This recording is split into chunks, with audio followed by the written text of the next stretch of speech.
இந்த உயிரே நீதான் இயேசுவே, உன்னை மட்டும் சுவாசிப்பேன். இந்த உயிரே நீதான் இயேசுவே, உம்மை மட்டும் சுவாசிப்பேன். நான் உன்னை மறந்தாலும் நீ என்னை மறவாமல், நான் உன்னை மறந்தாலும் நீ என்னை மறவாமல் என் மீது பாசம் கொண்டாய். என் நெஞ்சில் வாசம் செய்தாய், என் மீது பாசம் கொண்டாய், என் நெஞ்சில் வாசம் செய்தாய். ஹாய் குட்டீஸ், எல்லாரும் எப்படி இருக்கிறீங்க? நல்லா இருக்கீங்களா குட்டீஸ்? நம்ம இந்த உலகத்தில் அவசரமாக ஓடிட்டுருக்குறோம், எதையோ நோக்கி, எதையோ தேடி, எதையோ எதிர்பார்த்து. ஆனால் இன்றைக்கி நம்ம பார்த்த பாடலின் வழியாக நம்ம எவ்வளோ தூரம் ஓடினாலும், எவ்வளோ தூரம் நம்ம தேடினாலும் நம்மளை விட்டு பிரியாமல் இருக்கிறது என்னது? நம்மளுடைய உயிரும் நம்ம சுவாசிக்கிற மூச்சு காற்றும் தான் குட்டீஸ்.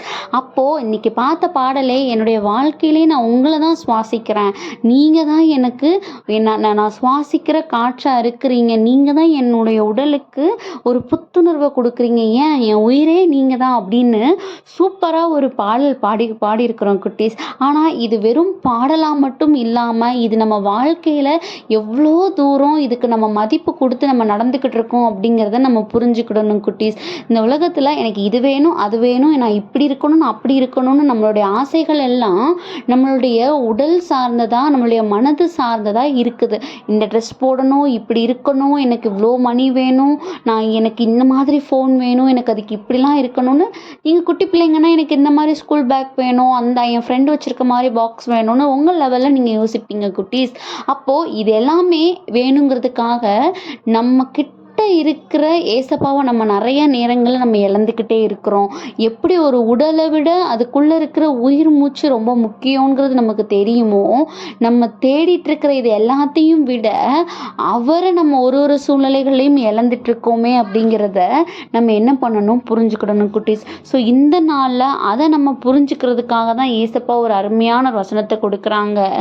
சங்கீதம் 128:2, உன் கைகளின் பிரயாசத்தை நீ சாப்பிடுவாய், உனக்கு பாக்கியமும் நன்மையும் உண்டாயிருக்கும்.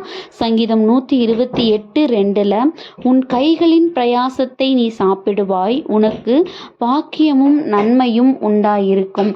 ஸோ இந்த வசனத்துக்கும் நம்ம இன்னைக்கு பேசினதுக்கும் என்ன சம்மந்தம் நினைக்கிறீங்கன்னா, ஆல்ரெடி நீங்கள் இந்த உலகத்தில் ஹாப்பியாக இருக்கணும், அவருடைய சித்தத்தின்படி வாழணுங்கிறதுக்கு அவர் எல்லாத்தையுமே ப்ராப்பராக உங்கள்கிட்ட கொடுத்துருக்கிறாரு. அதை தாண்டி நம்ம ஆசைப்படுறது எல்லாமே நம்மளுடைய தேவைக்காக அவருக்கு விரோதமாக நம்ம செய்கிற காரியங்கள்ங்கிறத நம்ம புரிஞ்சுக்கிடணும். நம்மக்கிட்ட இருக்கிறத வச்சு நம்ம சந்தோஷமாக இருக்க ட்ரை பண்ணும்போது அவருடைய ஆசீர்வாதமும் நன்மையும் கிருபையும் நமக்கு நிரம்ப கொடுக்கப்படுங்கிறது தான் அந்த அருமையான வசனம். நம்மளிடத்துல இருக்கிறது என்ன, அதை வச்சு எப்படி அவருடைய சித்தத்தை நம்ம மகிமைப்படுத்துவோன்னு நம்ம யோசிக்க ஆரம்பிப்போம். நம்மளை நிறைவான பாக்கியமும் நன்மையும் உண்டாகும்படி அவர் செய்து கொடுப்பாரு. ஆமென்.